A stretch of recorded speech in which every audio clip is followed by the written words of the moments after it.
કેમ છો મિત્રો? આપને એ વાતનો ખ્યાલ છે જ કે ગાંધીનગરની ચિલ્ડ્રન્સ રિસર્ચ યુનિવર્સિટી બાળકોના જીવનના વિવિધ તબક્કાઓ પર અભ્યાસ અને સંશોધન કરી રહી છે. એના જ પરિપાક રૂપે આજનો કાર્યક્રમ આપણે નિહાળી રહ્યા છીએ. વંદે ગુજરાત ચેનલ નંબર 5 પર પ્રસારિત થતો આ કાર્યક્રમ કે જેમાં બાયસેગનું માધ્યમ રહ્યું છે, એમાં બાળ વિકાસ, ખાસ કરીને બાળ મનોવિકાસ, આ વિષય પર આજે આપણે ચર્ચા કરીશું. તો આજે આપણી સાથે છે અમદાવાદના ખ્યાતનામ એવા હોમિયોપેથ ડૉક્ટર પાર્થ માગડ. પાર્થભાઈ, આપનું હાર્દિક સ્વાગત છે. ધન્યવાદ. પાર્થભાઈ બાળ વિકાસના ક્ષેત્રે ખૂબ સરસ કામ કરી રહ્યા છે. બાળ મનોવિજ્ઞાન એક એવો વિષય છે કે જેને આપણે જટિલ કહી શકીએ. બાળકનું મન પારખવું અઘરું છે. આમ તો દરેક મનુષ્યનું મન પારખવું તો અઘરું જ હોય, પણ જ્યારે જન્મથી 3 વર્ષનું બાળક કેટલીક વખત વિચિત્ર વર્તન કરતું હોય ત્યારે આપણને પણ પ્રશ્ન થાય કે આ ક્યાંથી શીખ્યું હશે? આપણા પરિવારમાં તો આવું કશું થતું નથી. ત્યારે આપણને વિચારતા કરી મૂકે એવા પ્રશ્નો ઊભા થતા હોય છે, અને એવા પ્રશ્નોનો જવાબ આજે આપણે મેળવવાના છીએ. તો હવે આ મંચનું સુકાન હું ડૉક્ટર પાર્થ માકડને આપું અને વિનંતી કરું કે બાળ મનોવિકાસના જે તબક્કાઓ છે, બાળકના વાણી અને વર્તન પાછળ જે કોઈ હેતુઓ હોય છે, એ બધાનું સ્પષ્ટીકરણ કરો અને અમારું સૌનું માર્ગદર્શન કરો. ડૉક્ટર પાર્થભાઈ. જી નમસ્કાર અને ધન્યવાદ હયાતીબેન. અને પહેલાં તો ચિલ્ડ્રન યુનિવર્સિટીનો પણ ખાસ આભાર, કારણ કે આટલું સરસ બાળકોનો જ્યારે વિકાસ કરવાની વાત આવે એવા સંજોગોમાં આપણે લોકો ઘણી વખત શારીરિક વિકાસ પર પુષ્કળ કામ કરતા હોઈએ છીએ. હવેના સમયે તો એવું બહુ જ પેરેન્ટ્સને હોય છે કે આપણે આપણા બાળકને સારામાં સારું ખાવાનું ખવડાવીએ, આપણે બાળકને બને એટલું વધારે શ્રેષ્ઠ ફૂડ આપીએ, બને એટલું વધારે શ્રેષ્ઠ રમકડાં લઈ આપીએ, બને એટલા વધારે શ્રેષ્ઠ શાળામાં કે બાલમંદિરમાં, પ્રીસ્કૂલ્સમાં બાળકોને મૂકીએ. આ બધા બાબતે તો આપણે બહુ જ જાગૃત થઈ ગયા છીએ એક વાલી તરીકે, અને માટે કદાચ વારંવાર આપણે એવું કરતા હોઈએ કે બાળકને આપણે કંઈક ને કંઈક પ્રોવાઈડ કરતા હોઈએ. પણ આ બધામાં જે વાતને આપણે ઘણી વખત ચૂકી જઈએ છીએ એ વાત છે બાળકના મનના વિકાસ ઉપર ધ્યાન આપવાની જરૂરિયાત. કારણ કે અત્યારના તબક્કામાં કદાચ બદલાતા જતા યુગમાં આપણી પાસે આર્થિક સંપન્નતા થોડી વધતી જાય એમ બાળકને આપવા માટે બાકી બધું આપણને સસ્તું લાગે છે, પણ બાળકને આપવા માટેનો સમય એ આપણને સૌથી મોંઘો લાગે છે. અને ક્યાંક ને ક્યાંક આ બધા કારણોસર જ હવે આજકાલના સમયમાં આપણે એક પરમેનન્ટ બેબીસિટર, જેને ફોરેન કન્ટ્રીઝમાં બેબીસિટર તરીકે વારંવાર યાદ કરાતા હોય છે, એ પ્રમાણે આપણે એક પરમેનન્ટ એવા આયાબેન ઘરે રાખી લીધા છે. આયા વ્યક્તિ, આયા વસ્તુ રાખી લીધી છે, અને એ એટલે મોબાઈલ અને ટીવી. એટલે આપણને લાગે કે બાળક ખાતું નથી, ચલો બાળકને સામે ગમતી એક ગીત ચાલુ કરી આપો એટલે બાળક શાંતિથી જમી લેશે. આપણને લાગે કે બાળક સમયસર સૂતું નથી, એક કામ કરો, આપણને બહુ ઊંઘ આવે છે, બાળકને કંઈક જોવા આપી દો, એ જોતાં જોતાં જાતે જ થાકીને સૂઈ જશે. બાળક મહેમાન આવ્યા છે અને વાતો કરવા દેતું નથી, એક કામ કરો, એને મોબાઈલ આપી દો, એ મોબાઈલ જોતું હશે કે એને ટીવીમાં એની ગમતે આ કાર્ટૂન ચાલુ કરી દો, અને આપણે આપણી જે કંઈ નોર્મલ વાતચીત હશે એ પૂરું કરશું. હવે આ બધી ભાંજગળમાં આપણે એ ભૂલી જ જઈએ છીએ કે ક્યારેય એ વિચાર્યું છે કે અત્યાર સુધી શાંત બેઠેલું બાળક એ કેમ મહેમાન આવ્યું ત્યારે જ તમને સતત તમારું ધ્યાન ખેંચ્યા કરે છે? કારણ કે એના મનમાં અત્યારે તમારા ધ્યાનની જરૂરિયાત ઊભી થઈ છે. એ જરૂરિયાતને ક્યારે ઓળખી અને એના માટે યોગ્ય જવાબ કે રિસ્પોન્સ આપવાની ક્યારે દરકાર કરીએ છીએ આપણે? આવા સંજોગોમાં ચિલ્ડ્રન્સ યુનિવર્સિટીના માધ્યમથી, બાયસેગના માધ્યમથી આજે આ વાત પર મને બોલવા માટે આપે જે કોઈ માધ્યમ પૂરું પાડ્યું એ બદલ વધુ એક વખત હું આપ સર્વેનો ખાસ આભાર માનીશ અને કેટલીક બહુ અગત્યની વાત આપ સુધી પહોંચાડવાનો પ્રયત્ન કરીશ. અને માટે જ આજનું આ ટોક છે એનું ટાઇટલ એ પ્રમાણે જ આપવામાં આવ્યું છે કે યાદ છે ને કે બાળકનું જે કંઈ વાણી વર્તન ભવિષ્યમાં થવાનું છે એ આપના એટલે કે એક માતા અને પિતા તરીકે આપના આજના વાણી વર્તન ઉપર ઘણું બધું નિર્ભર કરે છે. આ વિષયને હવે થોડો ડિટેલમાં ખોલીએ.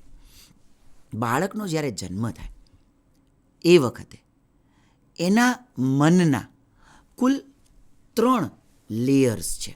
ના, હું પેલા મનોવિજ્ઞાનના કોન્શિયસ, સબકોન્શિયસ એવું બધા પર નથી જતો.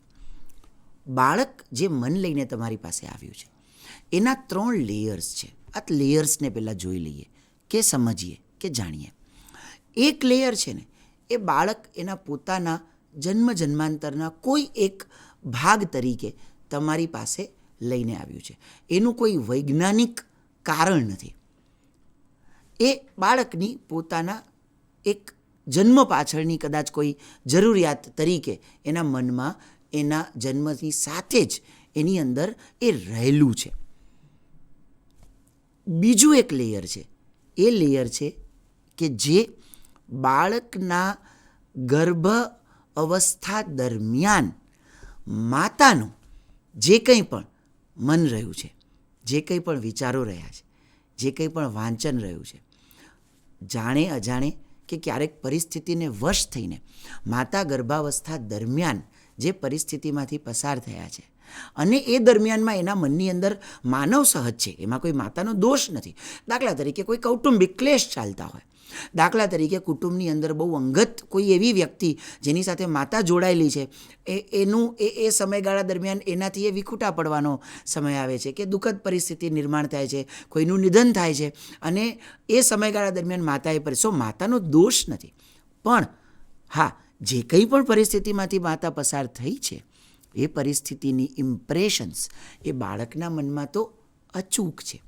એટલે બીજું એક લેયર જન્મ વખતે જે બાળકના મનમાં છે એ છે માતાના મનનું લેયર જે ક્રિએટ થાય છે આ આખા ગર્ભાવસ્થાના સમયગાળા દરમિયાન. અને હવે ત્રીજું જે આપણા હાથમાં ચોક્કસ છે એ છે બાળક જન્મ પછી જે કંઈ પણ જોવે છે અને સાંભળે છે એ, એટલે કે બાળકના આપણી સામે થતા કે આપણા બાળક સામે થતા વાણી, વર્તન, અભિવ્યક્તિ અને વિચારો. આ 3 લેયરથી એક બાળકનો મનોવિકાસ થાય છે આગળ જતાં.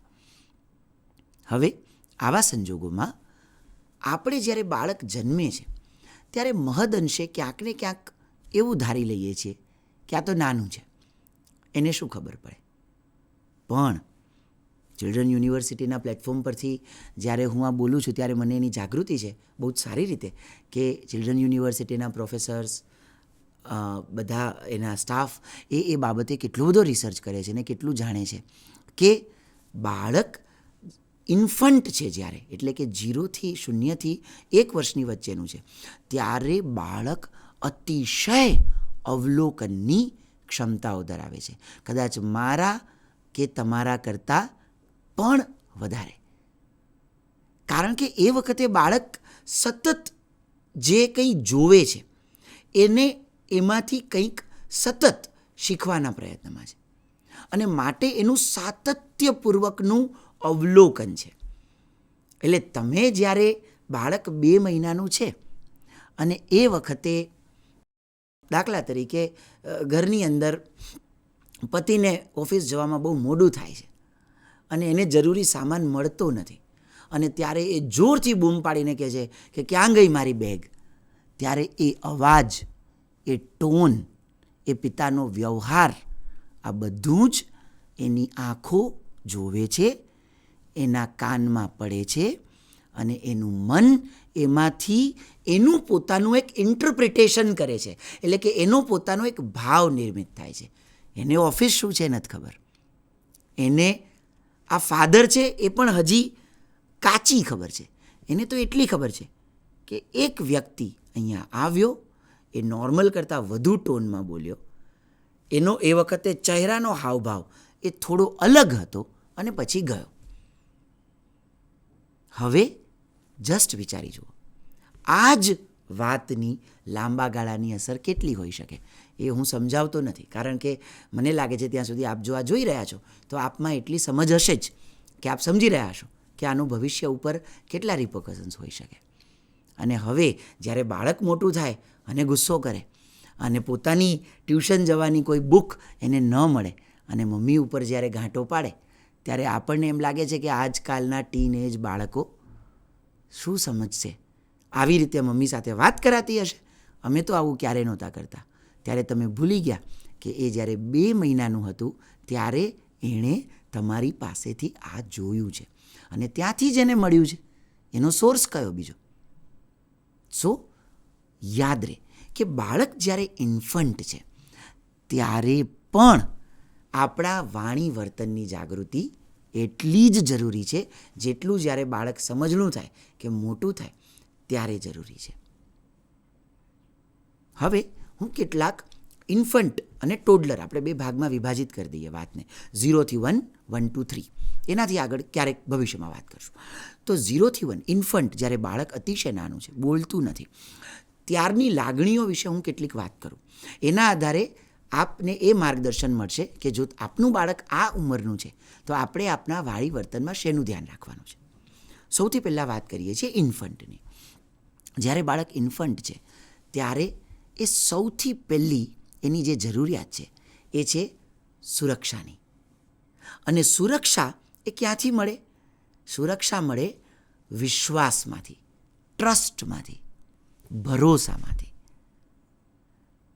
અત્યારે જ્યારે બાળક 2 મહિનાનું છે, 4 મહિનાનું છે, એના ભરોસાની એક જ જોડતી કડી છે અને એ એટલે એની માતા. આમ જોવા જઈએ તો મેડિકલ ડાયમેન્શનથી જો હું એક યોગ્ય પૂરો શબ્દ વાપરું તો એકચ્યુઅલી તો એ ભરોસાની જગ્યા છે માતાનો ખોળો અને માતાનું સ્તન, જ્યાંથી એને ધાવણ મળે છે. કારણ કે એ જ એનો સોર્સ છે એના ભરોસાનો. એને ખબર છે કે હું રડું છું, એને ખબર છે કે મને કંઈ તકલીફ પડે છે, ત્યારે મને ઊંચકીને એક જગ્યાએ લઈ અવાય છે, મને એક પર્ટિક્યુલર સ્પર્શ મળે છે અને મને ત્યારે ગમે એ રીતે એટલે કે સકિંગ દ્વારા ચૂસીને મને પોષણ મળે છે.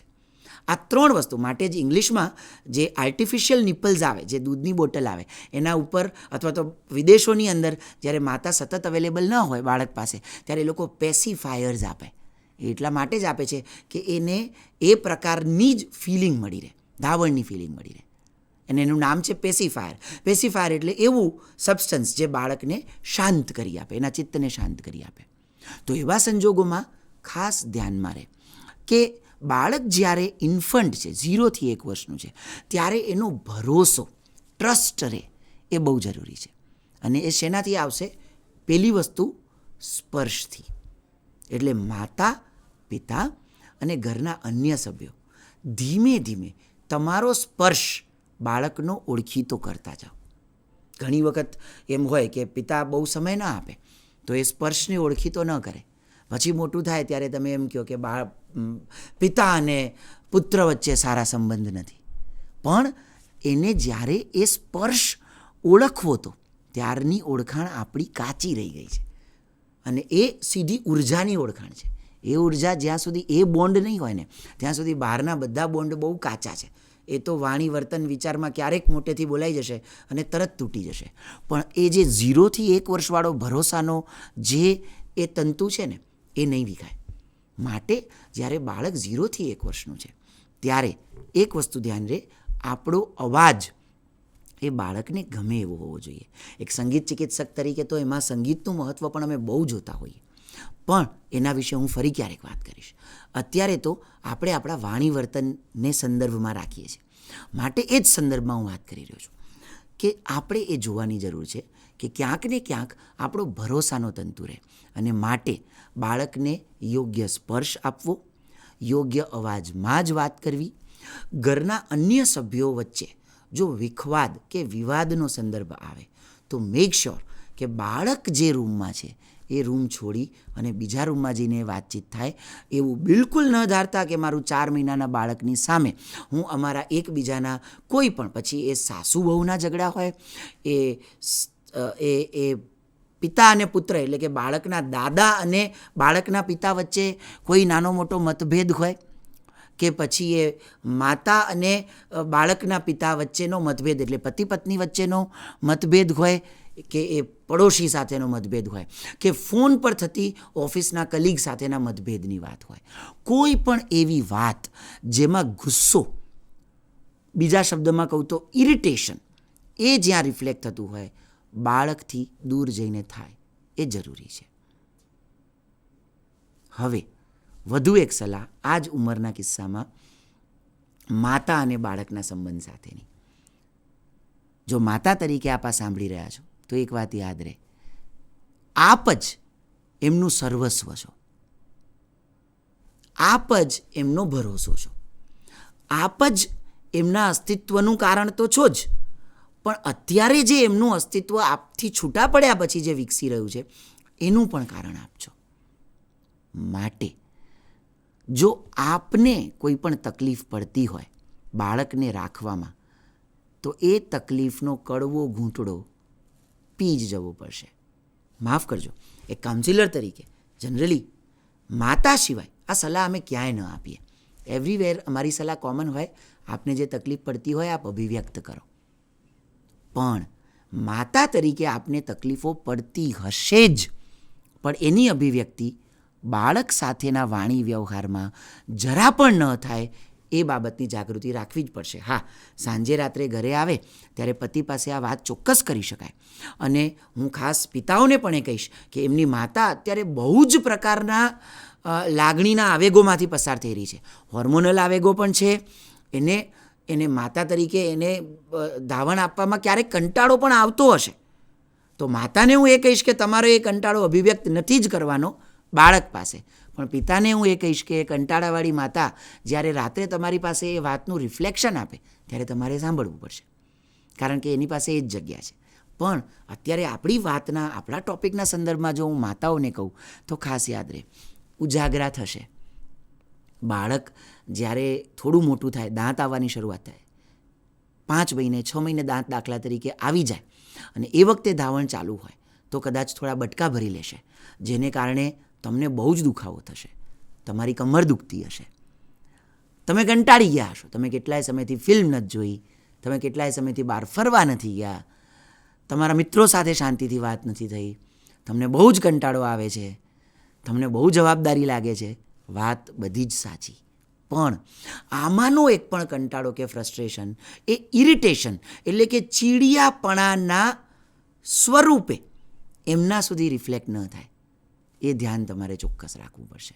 અને એ તો છેક ટોડલર થવા સુધી, એટલે 3 વર્ષ સુધી ધ્યાન રાખવું પડશે. બાળકને કારણે, એના આગલી રાતના ઉજાગરાને કારણે તમારે ઓફિસ પહોંચવામાં મોડું થયું, તમારી વર્ક ફ્રોમ હોમમાં મોડું થયું, બધું સમજી શકાય છે, પણ એ બાળકનો એમાં દોષ નથી. બાળકને તો એની માતા જોઈએ છે અને જોઈએ જ છીએ.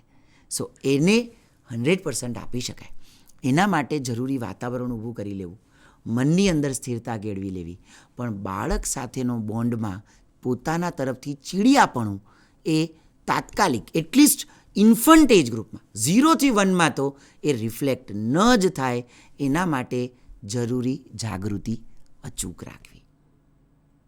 હવે વાત કરીએ 1 to 3. બાળક મોટું થયું, હવે એની અંદર અમુક વિકાસ થઈ રહ્યો છે.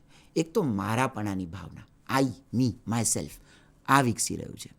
બીજું, એને જ્યાં કમ્ફર્ટ મળી છે, એટલે કે માતા કે પછી પિતા કે દાદી કે દાદા, કોઈ પણ એ એનાથી છૂટું ન પડે એની એને એન્ઝાયટી થઈ રહી છે. સેપરેશન એન્ઝાયટી એને કહેવાય. એટલે એ સતત, જેને આપણે અટેન્શન સિકિંગ કહીએ, કે સતત એવું તમારું ધ્યાન દોરવા પ્રયત્ન કરશે કે તમે મારાથી દૂર ન જાઓ. એટલે બાળક બિલકુલ એની મમ્મીના ઓફિસ જવાના ટાઈમે જ રડવાનું ચાલુ કરશે, કે બાળક બિલકુલ મહેમાન આવ્યું હશે ત્યારે જ રડવાનું ચાલુ કરશે, કે એની માગણીઓ મૂકવાનું ચાલુ કરશે. તો એવા સંજોગોમાં આપે એ જાગૃતિ રાખવી જ પડશે કે આપ બાળકની અંદર ધીમે ધીમે સારા ભાવમાં એને સમજાવો, એની સાથે રહ્યો અને એમ કરતાં કરતાં એની અંદર એ સમજણ વિકસાવો કે બેટા હું દૂર નથી, હું ખાલી આટલો જ સમય માટે ગઈ છું. એક નાનકડું વ્યક્તિગત ઉદાહરણ આપું તો મારી એક જે દીકરી નાની છે એ જ્યારે અંધારું થાય 2-2.5 વર્ષની જ્યારે થઈ હતી એ વખતની વાત છે, તો એ થોડુંક બહારથી અંધારું થવા લાગે ને એટલે ધીમેકથી ઘરના દરવાજા પાસે આવી જાય. કારણ કે મારી દીકરીની મધર, મારા પત્ની પણ ડૉક્ટર છે વ્યવસાય, તો એ એના ક્લિનિક પરથી જ્યારે પાછા આવે તો એ સમયગાળો લગભગ 6:45, 7:15 રહેતો. તો એ 6:45 થાય ને એટલે એને ઘડિયાળ જોતા તો આવડતું નથી, પણ અજવાળામાંથી અંધારાનું ટ્રાન્ઝિશન થાય એટલે એ તરત દરવાજાની આસપાસ એનું રમવાનું શરૂ કરે, કારણ એને ખબર છે અત્યારે મમ્મી આવશે. સો આ ભરોસો છે, આ અટેન્શન છે, એ તૂટે નહીં. એ માટે તમારે જાગૃતિ રાખવી જ પડશે. એટલે એના માટે એક પેરેન્ટ તરીકે તમારે શું કરવું પડશે? Repetitive days. એટલે કે બાળકને ખબર છે એ ઘડિયાળ વગર બાળક બહુ જ અવલોકન ક્ષમતાઓ ધરાવે છે, એની ગ્રહણ ક્ષમતાની સામે આપણે કંઈ જ નથી. માટે એ બાળકની સામે એક જ વાત અમુક દિવસ રિપીટ થશે તો એ સમજી જશે કે હવે આ સમયે ઓફિસ જવાનો છે, આ સમયે ઓફિસથી પાછા આવવાનો છે. અને એક વખત એની પાસે પાછા આવવાના સમયની એને એક વખત ભરોસો બેસી જશે ને પછી એ તમારો સમય નહીં ખાય. એટલે એવા સંજોગોમાં બાળકમાં આ સમજણ વિકસે. એ રીતે ધીમે ધીમે એને ટેવ પાડવો, નહીં કે ગુસ્સાથી કે એક કામ કરો, તમે કહી દો એ જ વખતે તમારા સાસુમાને કે એક કામ કરો ને આને જલ્દી અંદરના રૂમમાં લઈ જાઓ, હું ફટાફટ ઓફિસ નીકળી જાઉં, નહીંતર એ બહુ રડશે. તો તકલીફ, તો એનો ભરોસો તૂટ્યો. એ કહેશે કંઈ જ નહીં, એ સાંજે આવીને વળગી જ પડશે, પણ એના ડીપ સબકોન્શિયસ લેયરમાં એક વાત થઈ ગઈ કે ગમે ત્યારે ક્યારેક મારી મમ્મી મને છોડીને આમ જતી રહેશે, અને એની અંદર સેપરેશન એન્ઝાયટી આપશે, અને એ ક્યાંક ને ક્યાંક એના વાણી વર્તન પર બહુ જ અસર પાડશે. માટે બાળક જ્યારે ટોડલર અવસ્થામાં છે એવા સંજોગોમાં કેટલીક જનરલ ટિપ્સ આપને ચોક્કસ આપું. એક, એ સમયે પણ બાળકનો ભરોસો ન તોડવો. બીજું, એ સમયે હવે એને ખબર છે અમુક લાગણીઓની, જેમ કે ગુસ્સો કોને કહેવાય, જેમ કે રડવું કોને કહેવાય, જેમ કે દુઃખ કયા પ્રકારનું હોઈ શકે, એની એને મોટો ખ્યાલ આવી રહ્યો છે ઓલરેડી. માટે એ જોઈ રહ્યું છે કે જ્યારે મારી માતાને ગુસ્સો આવે છે એ શું કરે છે. ઘણી વખત એવું બને કે તમને 2 બાળકો હોય, મોટું બાળક ન માનતું હોય, તમે માતા તરીકે મોટા બાળક સાથે જે વર્તન કરશો એ નાનું બાળક જોઈ રહ્યું છે. એ ત્યારે 1.5 વર્ષનું છે, પણ તમારા એ 5 વર્ષના બાળક સાથેનું તમારું વર્તન એ 1.5 વર્ષનું બાળક જોઈ રહ્યું છે. આ વાતની જાગૃતિ ભૂલાય નહીં. ત્યારે તમે ગુસ્સો જે રીતે હેન્ડલ કરશો, તમે એની સાથે જે વર્તન કરશો, એક્ઝેક્ટ એ પ્રકારનું જ વર્તનના આધારે એ એના વ્યક્તિત્વને આગળ જતાં એનો વિકાસ કરશે. માટે કેટલીક જનરલ ટિપ્સ આપી અને આપણે આપણું માર્ગદર્શન આજનું અહીંયા પૂરું કરશું. એક વાત અગત્યની, વારંવાર પોતાની જાતને એ યાદ દેવડાવવું બાળક આવ્યા પછી, અને ખાસ કરીને બાળક અમુક ઉંમરનું 4-5 વર્ષનું થઈ જાય ત્યાં સુધી, કે માતા પિતા તરીકે આપણે જ એમના રોલ મોડેલ છીએ, આપણે જ એમનો અરીસો છીએ. માટે આપણે સ્ટ્રેસ સિચ્યુએશન કેમ હેન્ડલ કરીએ છીએ, તકલીફને કેમ હેન્ડલ કરીએ છીએ, ઝઘડાનું નિવારણ કેવી રીતે કરીએ છીએ, ગુસ્સો વ્યક્ત કેવી રીતે કરીએ છીએ, તકલીફ પડે ત્યારે આપણે શું કરીએ છીએ, આપણે મોબાઈલ કે ટીવી પ્રકારના સ્ક્રીનને કેટલો સમય કે કેટલું મહત્ત્વ આપીએ છીએ, આપણે પતિ પત્ની તરીકે કે કુટુંબના અન્ય સભ્યોને એકબીજાને ભાવનાત્મક રીતે કેટલું રિસ્પેક્ટ આપીએ છીએ, કયા પ્રકારનું વર્તન કરીએ છીએ. આ બધું જ એ જોઈ અને ઇમિટેશન 1 થી 3 વર્ષમાં ઇમિટેશન થાય, ખબર છે ને, આપણે ચાળા પાડે એમ કહીએ બાળક, તો આ બધું જ એના આખા જીવનમાં ઇમિટેટ કરશે. માટે આ સમયગાળા દરમિયાન આપણા વાણી વર્તન પર એ જાગૃતિ સતત રાખવી કે બાળક આપણને જોઈ રહ્યું છે. જેમ આપણે ઘણી વખત ધર્મગુરુઓ કહેતા હોય ને કે જ્યારે કોઈ ન જોતું હોય ત્યારે તમારું વ્યક્તિત્વ કેવું છે એના પરથી જ તમારું ચરિત્ર નક્કી થાય છે. કારણ કે જ્યારે કોઈ ન જોતું હોય ત્યારે આપણે આપણનું મોરલ સ્વ જોતો હોય, અને સ્વથી પણ બિયોન્ડ જો શ્રદ્ધાનો વિષય છે તો ધર્મ આધારિત વ્યક્તિ એમ પણ કહેતા હોય કે આપણને પેલો ઉપરવાળો જોવે છે, ઈશ્વર જોવે છે.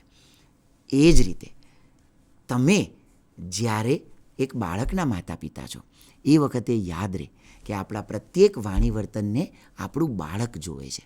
આ જાગૃતિ એ બહુ જ અગત્યની છે. એ ઉપરાંત જનરલ ટિપ્સ: સ્ક્રીન ટાઈમ અને મોબાઈલનો ઉપયોગ એમની સામે ઓછો કરવો. એમની સાથે હંમેશા ગુસ્સા કે ઇરિટેશનને બદલે એમની અંદર એમનું સ્વમાન વિકસે એવું વર્તન અને વાણી રાખવા. ત્રીજી વાત, ઓવર પ્રોટેક્શનને બદલે એ પોતાનું કામ જાતે કરતાં શીખે એટલું અંતર એને આપતા રહેવું. ચોથી વાત, એમનો ભરોસો ન તૂટે એનું બને ત્યાં સુધી ધ્યાન રાખવું. અને પાંચમી વાત, શક્ય હોય એટલો સમય અને પ્રેમ આપતા રહેવું. તોફાની છે, મારો બધો સમય ખાઈ જાય છે, હથપત છે, 1 મિનિટ બેસવાની શાંતિ નથી, આવા નકારાત્મક વાક્યો મહેમાનની સામે, કોઈ બહારની વ્યક્તિની સામે સતત બોલવાનું બિલકુલ ટાળવું અથવા તો ન જ ઉચ્ચારવું, અને બાળક જેમ છે એમ જ એને વિકસવા દેવું. તો જ આપણું આવતીકાલનું બાળક એ આત્મવિશ્વાસ સાથે જીવશે. તો જ એની અંદર સેલ્ફ ડાઉટ કે શરમ જેવી લાગણીઓ ભવિષ્યમાં ડેવલપ નહીં થાય. એક નાગરિક તરીકે ગુસ્સો, બીજાનું અપમાન કરવું કે લાલચ રાખવી, અપ્રામાણિકતા દાખવવી, ખોટું કરવું, આ પ્રકારના જે દુર્ગુણો આપણે જેને સાદી ભાષામાં કહેતા હોઈએ છીએ એ પ્રકારના જે એના વ્યક્તિત્વના આયામો છે એનો વિકાસ પણ આગળ જતાં નહીં થાય જો બાળકને એની ગળથૂથીમાં, એની ટોડલર એજ ગ્રુપમાં આપ દ્વારા આ પ્રકારનું ઘડતર મળ્યું હશે. બાળ ઉછેર એ ઈશ્વરને આપણને બધાને મળેલી એક એવી તક છે જેના આધારે આપણે ભવિષ્યનો નાગરિક, માણસ અને આપણું આખું પૃથ્વી તત્વ એને આપણે સમૃદ્ધ કરીએ છીએ. તો આ તકને આનંદથી માણીએ અને હસતા હસતા પડતી તકલીફોને ઝીલીને પણ બાળક સુધી એ હાસ્ય, પ્રેમ એમાં ઉણપ ન આવે એનું ધ્યાન રાખતા રહીએ. ખરેખર સાચું જ કહ્યું છે કે જગની સૌ કડીઓમાં સ્નેહની સર્વથી વળી. એટલે જ્યારે સ્નેહથી બાળ ઉછેર કરવામાં આવે ત્યારે એના પરિણામો અકલ્પનીય બની શકે. અને પાર્થભાઈ, મારું તો એવું પણ માનવું છે કે બાળકને સંપત્તિનો જ્યારે આપણે વારસો આપીએ ત્યારે એ પણ ધ્યાન રાખવું પડે કે આપણા સ્વભાવનો વારસો પણ એ ક્યાંક ને ક્યાંક અને કોઈકને કોઈક રીતે મેળવી જ લેતું હોય છે. બહુ જ સરસ વાત. અને આ વાત વધુ સ્પષ્ટ ત્યારે થઈ કે જ્યારે આપે આટલું સુંદર વક્તવ્ય આપ્યું. જી. અને મોટાભાગના રોગો સાયકોસોમેટિક પ્રકારના હોય છે કે જે મનમાંથી ઉદ્ભવે અને શારીરિક ક્રિયાઓમાં દેખાય.